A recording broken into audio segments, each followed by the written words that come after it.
Live from Fargo and serving you on TV, online, and on the go. This is Valley News Live at 6.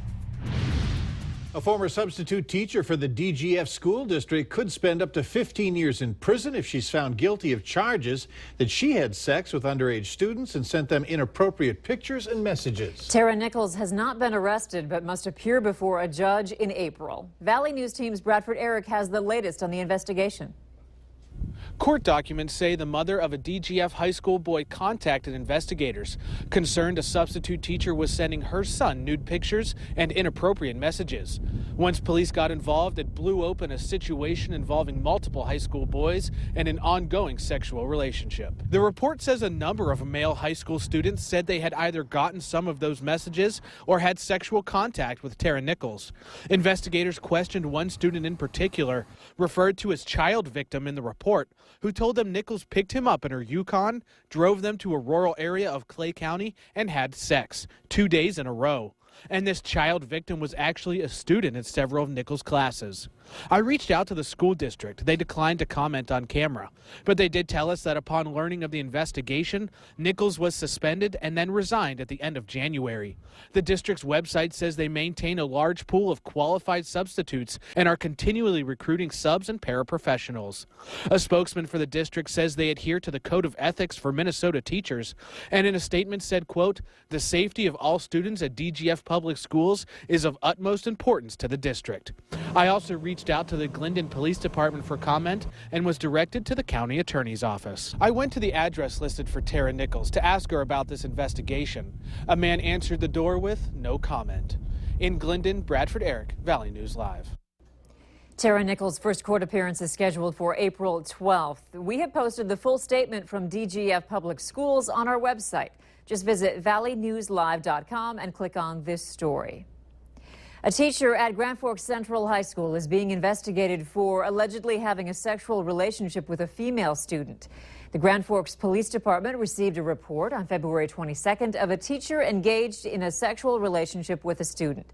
The Grand Forks County State's Attorney's Office is reviewing a charge of corruption or solicitation of a minor. The teacher's name has not been released at this time. People in 12 states, including Minnesota, are making their voices heard on this Super Tuesday. The state's top political leaders are predicting a strong turnout at the Minnesota caucuses tonight. Valley News Team's Krista Bain joins us live at MSUM in Moorhead, where the Democratic caucus registration is about to get underway. Krista? Hey, Mike, we're at the Comstock Memorial Union where registration is about to begin. It officially starts at 6:30, but you can see there are plenty of people lined up getting ready to get registered and cast their vote. Now, this is the Democratic caucus here, where voting is from 7 until 8. Voting is also taking place for the Republican caucus over at Moorhead High School. They started registration just a couple minutes ago at 6 o'clock. And as far as here goes, they're expecting a pretty high turnout, just not in compared to last year's. Well, we expect numbers a little bit lower than 2008, a little bit higher than 2012. We'll see what the energy is. It's the first time the college students will have their own precincts here on campus, so we're expecting quite a few college students and expecting people from around Clay County to come on in and support the DFL. Something a little different this year here at MSUM is they're going to actually have college precincts set up, so people from their dorms at Concordia and MSUM can come on down from their dorms and vote at that college precinct. We'll be following both the Republican and Democratic sides here in Moorhead, and we'll have updates throughout the night as those results come in. For now, I'm reporting live at MSUM for Valley News Live. All right, thanks, Krista. You can follow the latest poll results on valleynewslive.com. Just click on the Minnesota Caucus results banner on the homepage. Weather-wise, it's been a quiet one out there today, but is there word of snow in some parts of the valley? Let's head over to Hutch Johnson for a first look. Hutch? Thanks so much, Andrea. As we look at the radar, we see clouds and a few flakes of snow showing up near Langdon and in the eastern North Dakota. Hit-miss flurries, but nothing substantial this evening. I think we remain clear in many of our western Minnesota counties. The big picture shows that we continue to live on this boundary where the clouds persist. Up to the north and east of that boundary, we have chilly air in northern Minnesota, while it reached the 50s and 60s to the far west today. So along that boundary, we'll have hit and miss weather, but tonight, for the most part, quiet. partly cloudy skies, south winds fairly light, and temperatures in those cool 20s. Fergus Falls in the teens. And as we take a look at Grand Forks, your temperature will slip into the mid-teens as well. Now, we do have a chance of snow in the forecast, but some very warm weather to talk about. We'll do that in a moment. Oh, yeah, it's looking pretty good. It does. Thank you so You're much. welcome. We have a warning about dating online after a local woman says she lost $67,000 to someone she fell for.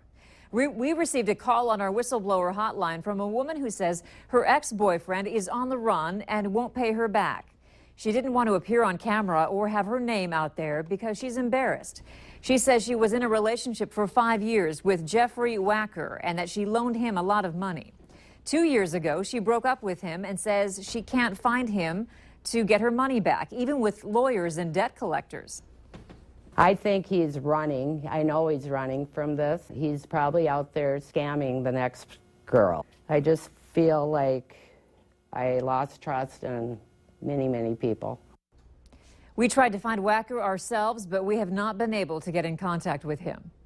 And if you need help uncovering fraud and corruption in your community, call our whistleblower hotline and we'll do our best to get to the bottom of it. Call 701-237-6576 and leave your tip. A member of our investigative team will get on the case and go to work to expose the truth. Now on to a Valley News Live exclusive. Tonight, a portrait of evil. 49-year-old Keith Bishop was recently sentenced to 2 years in prison for assaulting his girlfriend in Moorhead.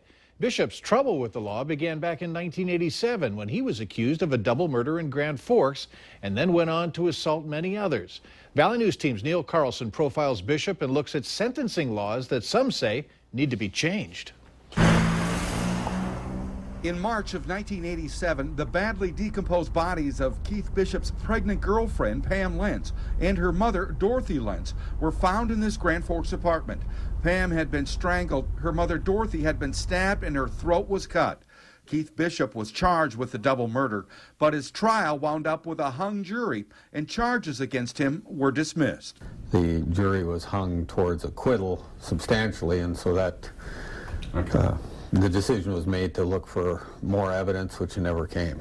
Since then, Bishop has spent the last 29 years in and out of jail for numerous crimes, including convictions in 6 assault cases. In January, he was convicted of assaulting his girlfriend in Moorhead and was sentenced to just a 2-year prison sentence because Minnesota sentencing guidelines limited his sentence. They're left with a felony domestic, which is a severity level 4, which really, I mean, if you look at our sentencing guidelines, many controlled substance offenses are higher than a felony domestic assault. For instance, if I got picked up with 5 pounds of marijuana, I could be facing more time than Keith Bishop? You could be. It's going to be a problem in our country in that our prisons are overpopulated.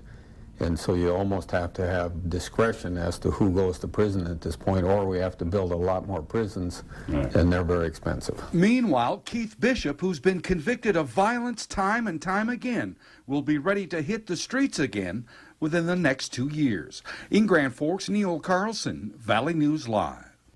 If Bishop had been convicted in North Dakota for that string of assault crimes, he could have spent as many as 10 years in prison for the latest conviction.